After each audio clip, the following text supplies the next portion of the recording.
أهلا بكم متابعي الكرام.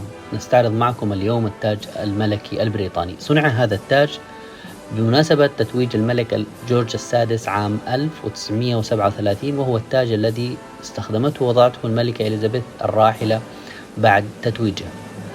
تم استخدام هذا التاج من قبل الملكة في مناسبات عديدة، منها افتتاحات جلسات البرلمان الرسمي.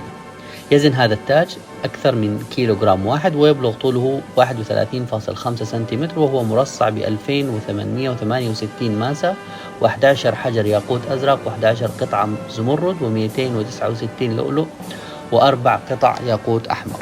الجدير بالذكر أن الأسرة المالكة في بريطانيا تمتلك جواهر التاج البريطاني التي يتوارثها ملوك بريطانيا رمزية كبيرة، فهي تزدخر بدلالات روحية وزمنية قوية، كما أن قيمتها المادية كبيرة، إذ تقدر بنحو 3 مليار جنيه استرليني.